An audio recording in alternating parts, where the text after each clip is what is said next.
wir bei Glück, dass es hier eine Umleitung gibt.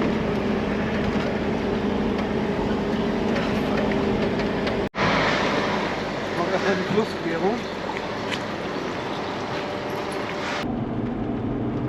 Wir sind hier gerade total geflasht von Eswatini, ob diese weiten Landschaften, die es hier oben in den Bergen gibt. Also A sind wir mal hoch, hier 1500 Meter und episch weite Landschaften. Das ist schon ordentlich. Jetzt guck mal.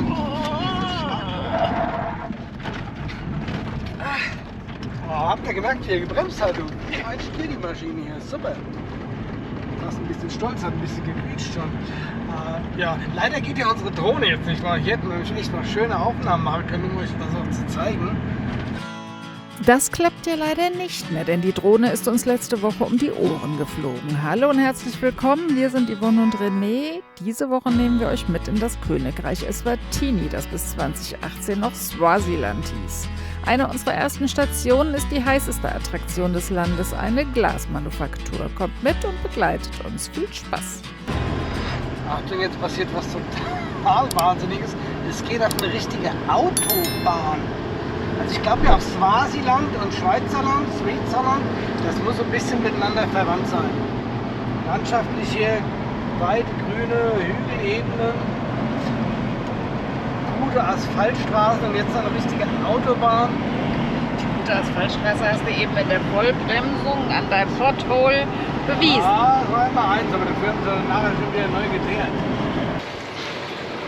Bin ich ja mal gespannt. Oben rein oder oben raus?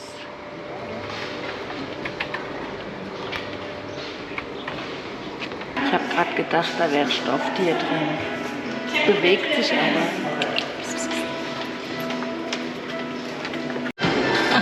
So, wir wollten das jetzt mal mit hier in die Factory nehmen, aber da können wir euch danach noch von erzählen.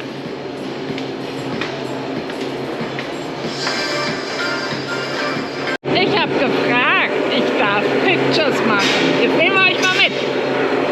Also, all diese langen Stäbe sind Stäbe, da wird hier in dem Ofen kommt ein Tropfen drauf. Und hier nehmen wir euch mal mit hier hin. Hier werden Gläser gefertigt. Sieht man leider ein bisschen doof durch die Rohre. Rechts ist oben der Kelch und links der Kerl, der macht den Stiel. Beziehungsweise stimmt nicht. Der Kelch ist schon da, der Stiel wird rechts gemacht und unten ist der Fuß. Das ist total interessant. Es ist gar nicht so heiß, wie ich dachte. Wir sind hier in der Ngwenya Glasmanufaktur, die bereits seit rund 30 Jahren besteht. Das Besondere daran, hier wird ausschließlich recyceltes Glas verarbeitet. Menschen aus ganz Eswatini sammeln alte Flaschen und liefern sie hier ab. Für jedes Kilogramm Altglas werden sie dafür bezahlt. Aus dem gesammelten Glas entstehen anschließend in aufwendiger Handarbeit Gläser, Vasen, Flaschen und sogar Flaschenverschlüsse. Besonders schön sind die vielen afrikanischen Motive, die sich in den Produkten widerspiegeln. Mittlerweile arbeiten hier über 60 Mitarbeiterinnen und Mitarbeiter und die handgefertigten Produkte werden nicht nur vor Ort verkauft, sondern auch international verschickt.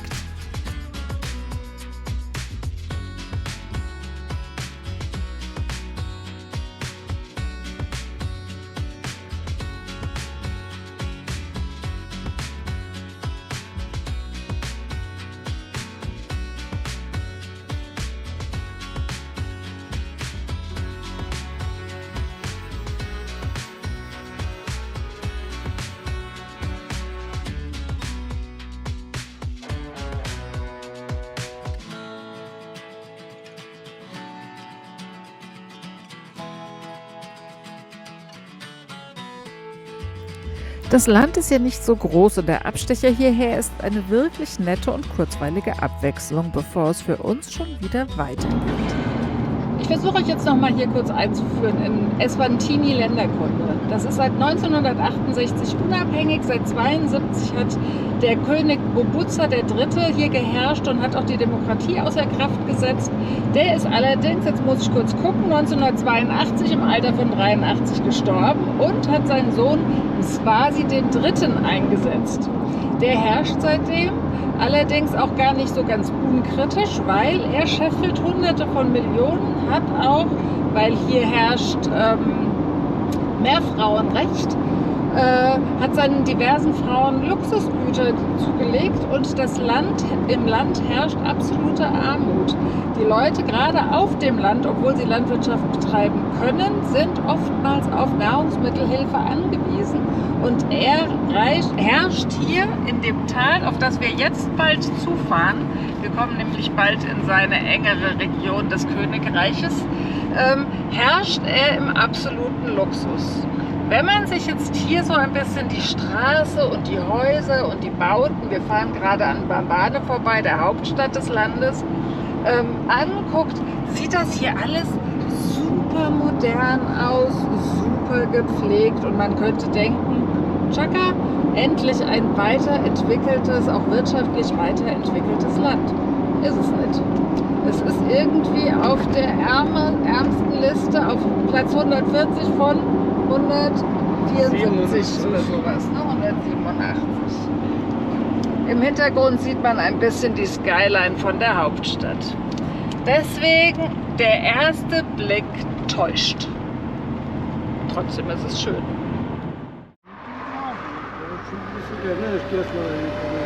Also wir sind, ich mach mal aus, ha?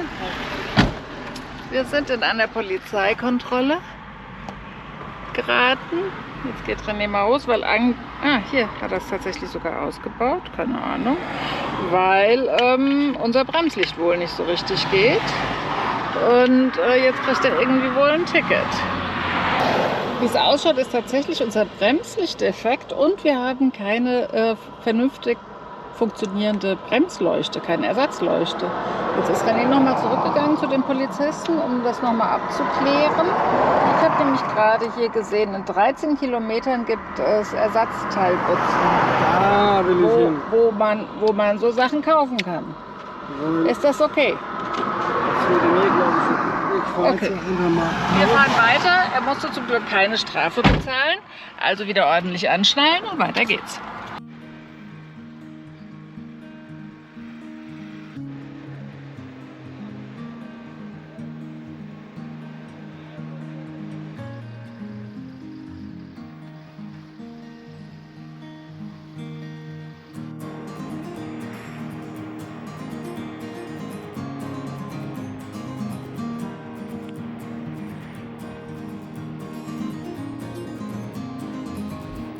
Da Eswatini mit einer Fläche von rund 17.000 Quadratkilometern nur etwa halb so groß ist wie Nordrhein-Westfalen, lässt sich das Land recht bequem und schnell durchqueren. Die Grenze ist insgesamt nur etwa 535 Kilometer lang. Davon entfallen rund 105 auf die Grenze nach Mosambik. Der Rest grenzt an Südafrika. Da wir, oder besser gesagt ich, dieser Tage keine Wanderung unternehmen möchten, geht es für uns schon bald weiter. Zap, zarab, 2 Tage Eswatini. Das, was hier vor uns ist, die Grenze.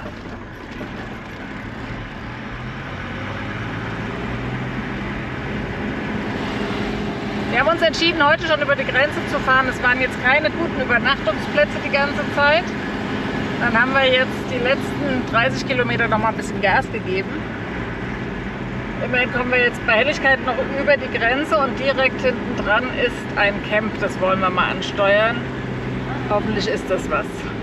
Jetzt mache ich mal wieder die Kamera aus, weil Grenzgebiet ist ja immer so sensibel. Ich glaube 5 Minuten. Das war jetzt der Rekord. Brauche ich länger vom Klo. Das hat er jetzt wieder gesagt. Ich habe sowas ja nicht gesagt. Aber er hat recht. Ja, wir sind wieder zurück in Südafrika. Die Sonne ist noch an der gleichen Stelle wie eben, als wir die Grenze angefahren haben. Jetzt müssen wir uns schnell anschnallen. Ich habe eben auf die Uhr geguckt. 17:33. Also es hat insgesamt 8 Minuten gedauert. Aus- und Einreise. Okay. Aber das war echt so super easy. Ja, Toll. du musst halt auch kein Geschiss hier machen wegen Auto oder sowas. Genau. Du brauchst kein Kanälen, gar nichts. Das ist hier nur rein, raus. Es werden nur die Pässe abgestempelt. Also dann jetzt auf geht's zum Camp. Das Wetter ist traumhaft, es regnet in Strömen, aber jetzt sind Jetzt wir in nun den mal da. Schluwe National Park. Das macht sich auf den ersten Eindruck so ein bisschen, komme ich mir vor, wie in so ein Safari-Land gerade. Aber mal gucken, was das hier noch wird. Das schifft halt echt die Sau. Es ist furchtbares, depressives Wetter. So, jetzt sind wir endlich hier reingekommen. Das Einzige, was wir behalten dürfen, das ist hier uns scharfes Mundwerk. Wir mussten hier Machete, Axt, Messer, selbst unseren Kaktus mussten wir abgeben. Und wir wollten ja eigentlich durch den Park auf der anderen Seite wieder rausfahren, aber wir mussten all unsere Weapons, unsere Waffen, mussten wir hier lassen. Das ist uns jetzt echt auch noch nie passiert. Also die haben hinten reingeguckt, das verstehe ich ja, aber als wir dann, es regnet ja und ich habe die Tür aufgemacht und dann hat er halt an meiner Seite hier ist die Axt befestigt. Und er hat gesagt, das geht nicht. Und dann wollten wir schon wieder zurückfahren, weil ich meine, wir wollten, wie gesagt, im Süden raus. Jetzt haben wir uns dazu breitschlagen lassen, dann hat er noch weiter geguckt, dann hatte ich ja hier meinen Kaktus hier in diesem Fach. Den habe ich ja mit geschenkt bekommen in Sambia letztes Jahr im Herbst und Reke hat so schön drauf aufgepasst. Aber nein, durfte ich nicht. Musste ich es auch hier lassen. Wir haben uns jetzt entschieden, bei diesem wunderbaren Wetter einfach mal eine Loop dann hier zu drehen, bevor wir jetzt umsonst hier reingekommen sind. Und mal schauen, was es halt hier so gibt. Und dann halt am gleichen Gate wieder rausfahren. Mein Gott, dann ist das halt so. Aber es ist echt wieder witzig. So lernt man immer wieder was dazu. Also das nächste Mal, bevor es in einen Park geht, werden alle unsere Büffel, Messer, Macheten Büffel, und Büffel, Gedöns Büffel. verdeckt. Genau, gibt's immer Büffel dafür. Jetzt genau, jetzt gehen wir einfach mal, jetzt haken wir das ab. Einen kleinen Und- Rainy Game Drive. Genau, und machen einfach mal so einen kleinen Game Drive. Zeigst du euch schon mal durchs Fenster? Weil da draußen regnet so furchtbar. Fenster aufmachen wollen wir gar nicht. Wir haben jetzt aber auch keine Kamera. Nee, wir haben auch keine Kamera hier. Wir machen heute einen ohne Kamera-Ausflug. Wir machen nur einen kleinen geheimen Ausflug mit euch. Wir werden jetzt überholt von Leuten, die richtig Spaß haben bei ihrer Tour heute. Bei dem strömenden Wetter, Regen, jetzt in so einem offenen Safari-Auto. Weil wir fahren jetzt mal hinterher, weil die ja eventuell wissen, wo was ist vielleicht doch. Ihr seht, voller Erfolg das erste Rhino. Also so eine Touristentour zu verfolgen, ist immer mal nicht blöd. Und bevor jetzt wieder ein Shitstorm auf uns niederprasselt, der Austausch von Sichtungen ist immer zweiseitig. Auch wenn wir etwas sehen, geben wir das an die Local Guides weiter und ist daher nicht verpönt. Und jetzt genießt einfach dieses massive und prachtvolle Breitmaulnashorn, gerade weil es tricky war zu filmen, in dem Regen und etwas versteckt.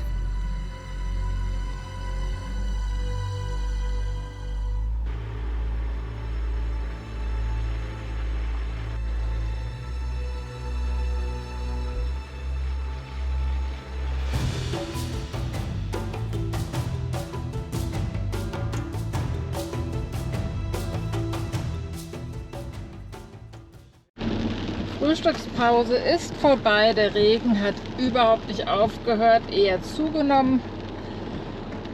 Und jetzt gucken wir noch mal, jetzt fahren wir noch ein bisschen, aber man sieht halt gar nichts. Recht bergab.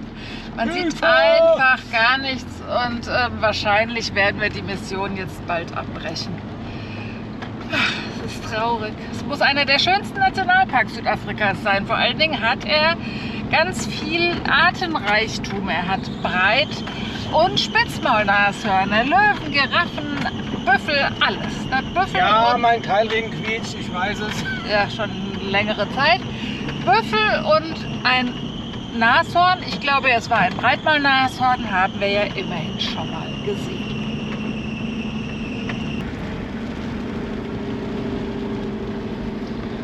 Rambazamba gewendet. Das macht überhaupt keinen Sinn mehr. Man sieht gar nicht. Wir fahren die ganze Zeit hier nur im Nebel. Und ja, das haben wir bestimmt. Also landschaftlich echt super, muss man ganz klar sagen. Wenn man hier ist, würde ich deutliche Empfehlung aussprechen.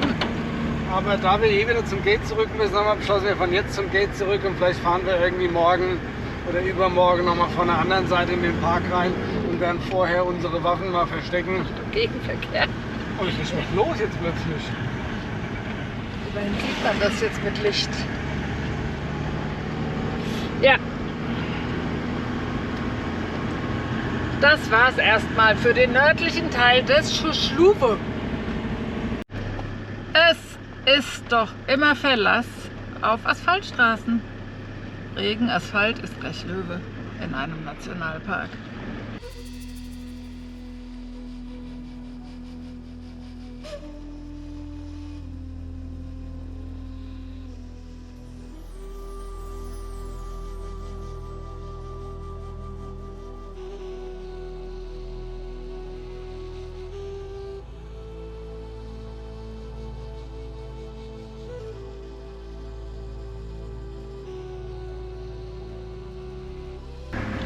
Die Verfolgerformation hat sich gerade einmal umformatiert. Das letzte Auto ist jetzt zuvor als erstes, wir sind jetzt wieder zweite und das Touri-Auto ist hinter uns, damit jeder mal freie Sicht auf die Damen da vorne hat, die ganz gemütlich in Richtung Tor laufen. Also ich schätze mal, wir sind 5 Kilometer, 3. Wo ist es denn?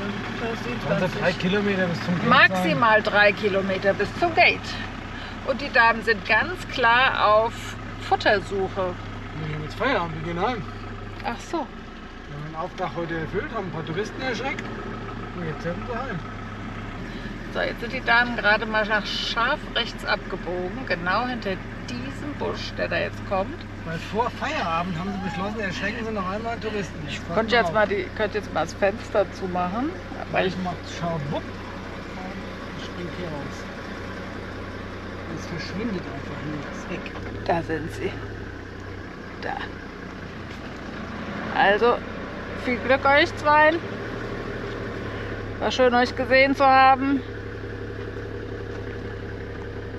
Die sind schon ein bisschen aufgeregt. Hinten das Schwänzlein rudert ganz schön. Und jetzt legen sie sich erstmal hin, von wegen aufgeregt. Ja, das steht noch. Also, tschüss, war schön mit euch, Dankeschön. Okay, wir haben unsere Waffen wieder. Und mein Kaktus. Und alles ist mit Edding Alles beschriftet ist worden. mit Edding beschriftet Hier, weil es so worden. dunkel ist, sieht man es nicht so richtig, aber ist jetzt alles ordnungsgemäß gekennzeichnet. Super. Ja, ist ja gut, müssen wir es nicht machen. Der D lacht, ich finde sowas ja ist natürlich nicht schlimm, aber es lässt einen doch ein bisschen zweifeln. Das ist halt Afrika. Das ist Afrika, ja. Ja, hier sind die Häuser, hier wohnen die Menschen und in 2 Kilometern von hier entfernt lief die Löwenebene rum. Und das ist hier so ein kleines Zäunchen, das diesen Nationalpark eingrenzt.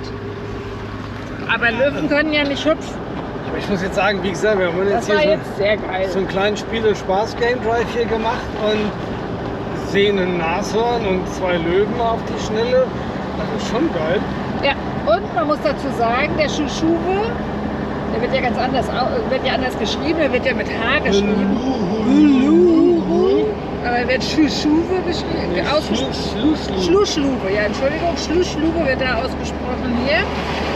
Der ist auch in unserer Wildcard mit inbegriffen. Das heißt, wir haben einmal großen Eintritt bezahlt für alle Sunparks hier im Lande. Ich glaube, es hat pro Paar jetzt international, wir haben jetzt 370 € bezahlt und können jetzt in so viele Parks gehen, wie wir wollen, die halt inbegriffen sind. Das sind fast alle und so lange, für ein Jahr lang, so lange wie wir wollen. Das heißt, gefühlt hat es jetzt nichts gekostet. Hab ja schon bezahlt dafür. Das ist ganz schön gerechnet, Ganz schön schön gerechnet. wenn es hilft, ist auch gut. Und der Regen hat schon fast aufgehört. Das ist super jetzt, wo wir rausgefahren sind. Aber jetzt sind wir draußen. Schade halt nur, dass wir jetzt nicht durchfahren konnten, aber da hätten wir halt unser Werkzeug verloren. Und das wollten wir ja auch nicht. Gefällt euch unsere Reise? Dann folgt uns, lasst ein Abo da und empfehlt unseren Kanal gerne weiter. So begleitet ihr uns auch auf den nächsten Abenteuern immer weiter durch Afrika.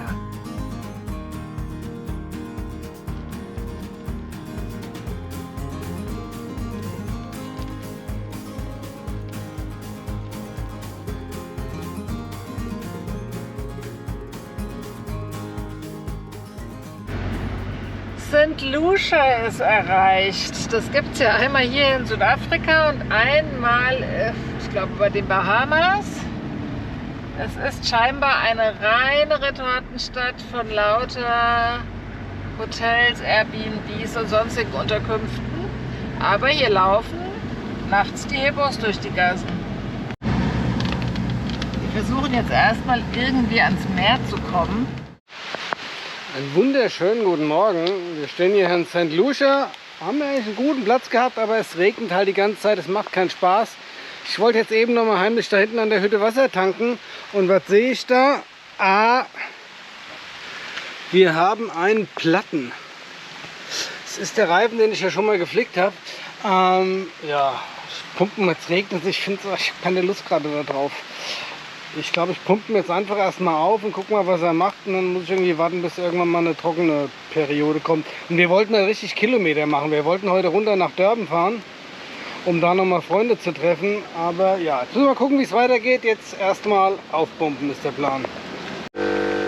Die Schluppe hat noch einen Bar drauf, also für Sand wäre es ganz gut. Aber jetzt pumpen wir mal und gucken, was geht. Ich glaube nur fast, dass eventuell dann doch irgendwann mal ein Satz neuer Reifen notwendig ist. Ich hatte überlegt, ob wir mit dem Reifen noch die Westroute dann zurückfahren, aber vielleicht kriegt ihr doch vorher noch mal einen Satz neuer Reifen. So, ich habe jetzt noch mal schnell den Spiegelreifen-Test. Wo kommt es überhaupt her? Ich hätte sagen können, dass es auch ein neues Loch ist. Aber nein, die Luft kommt genau aus dem alten, wo ich schon mal den Nupsi reingemacht habe. Also diesen Gummistopfen da habe ich ja vor, keine Ahnung, vor ein paar Monaten mal geflickt, den Reifen. Der hat jetzt eigentlich sehr gut die Luft gehalten, aber da lässt er jetzt wieder ein bisschen Luft raus. Und habe jetzt aber erst mal beschlossen, ich habe keine Lust, den Reifen jetzt runterzuholen. Ist mir Wetter zu eklig. Also aufgepumpt, das werden wir jetzt einfach ein bisschen beobachten. Heute ist Sonntag und vielleicht finden wir auch heute oder morgen irgendwo dann eine Reifenbude. Und dann lasse ich das mal einen Profi machen. Dann geht's weiter. Ich habe in der Zwischenzeit hier drüben bei der leckeren Bäckerei zugeschlagen. Und die hat's richtig Wichtige gemacht. Ich habe mal ein Ciabatta gekauft. Ich konnte ja den Fingertest nicht machen, wie leer oder voll das ist. Ich finde ja, das Brot hier unten ist immer ein bisschen leer. Aber viel wichtiger ist, ich habe noch so 3 kleine Süßigkeiten gekauft. Die sahen sehr lecker aus. Das zeige ich euch dann bestimmt später. Jetzt geht's erstmal los, raus aus St. Lucia. Immerhin ist es gerade mal trocken. Aber wir haben ja entschieden, wir flüchten jetzt. Die ganze Ostküste ist ganz mit schlechtem Wetter belegt für die nächste Woche. Und wir haben langsam keinen Bock mehr auf dieses total Dreckswetter hier. Deswegen fahren wir, gehen Westen. Und wie so oft ändern sich unsere Pläne sehr schnell. Die Sonne bricht durch die Wolkendecke, ein breiter und schöner Sandstrand in Richards Bay und schon treten wir auf die Bremse und beziehen den Rasenplatz im Bootshafen.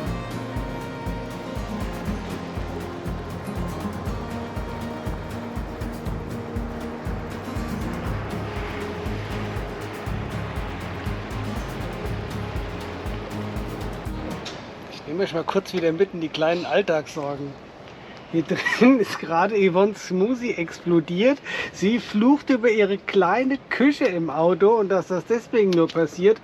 Ich habe es ein bisschen auf die Schusseligkeit geschoben, aber ja, auf jeden Fall genau. Raus!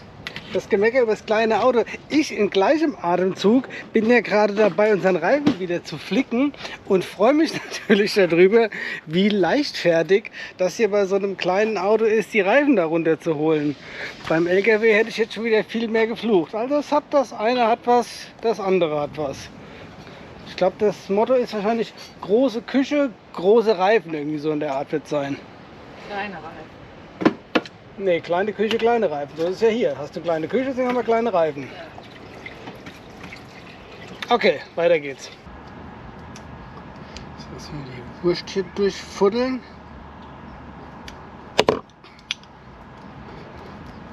So. Die Wurst ist drin. Jetzt holen wir mal den alten, weil hier ist der alte Schnuddel noch. Den holst du jetzt raus, oder was? Den hole ich jetzt raus, den alten Schnuddel. Hier nebendran habe ich auch eine gewaltige Kerbe im Reifen. Aber gut. Tja, kriege ich den raus oder popel ich den rein? Genau weiß ich das gerade noch nicht. Wir drehen ihn raus, das geht ganz gut.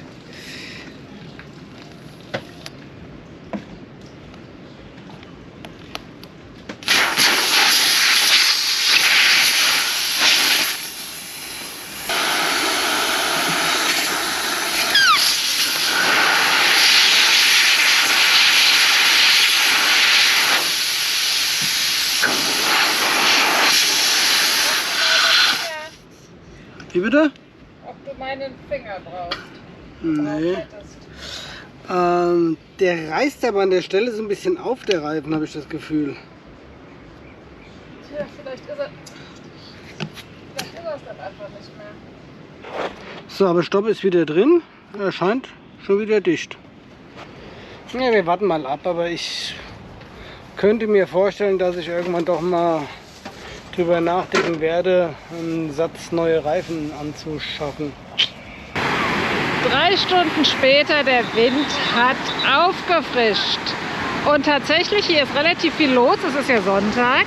Und es gibt sogar einen Baywatch-Mann da unten mit Barke und Pfeife und er holt sich die Leute an einen ganz bestimmten Strandabschnitt. Da ist es wahrscheinlich flacher.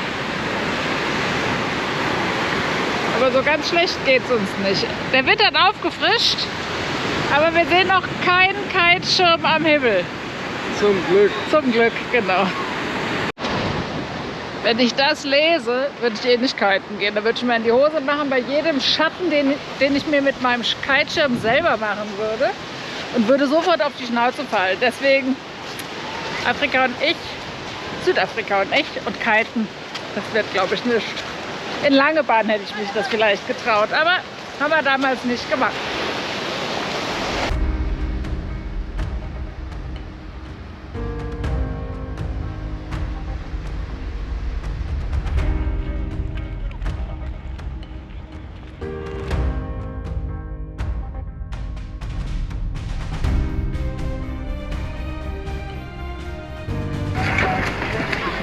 Ich möchte mal auf das Schild rechts hinweisen. Da ist ein Schild an dem Tor, wo der kleine Mann jetzt gleich rauskommt aus dem Wasser. Achtung, Crocodiles und Hippos. Und er hüpft da jetzt immer frisch und fröhlich rein. Die Eltern sitzen links von uns. Ja, Ganz entspannt. Deswegen lernen die Kinder hier auch schnell schwimmen. genau, er konnte schnell schwimmen. Da hinten regnet es schon. Es zieht leider wieder zu. Aber dafür hatten wir heute hier einen schönen, sonnigen, trockenen Tag gehabt. Wir hatten einen tollen Tag und haben uns jetzt was zu essen bestellt. Ich habe ihm noch Gin einen Tonic mit kleinen Eis. Running Man gemacht und jetzt kriege ich noch zur Belohnung hier ein schönes Castle Light. Und wir Zum Wohl. sitzen hier eigentlich noch dazu und wollen gucken, wie die Crocs und die Hippos hier sind. Aber die werden wohl hoffentlich nicht da sein, weil die Kinder ja hier hüpfen und spielen und springen.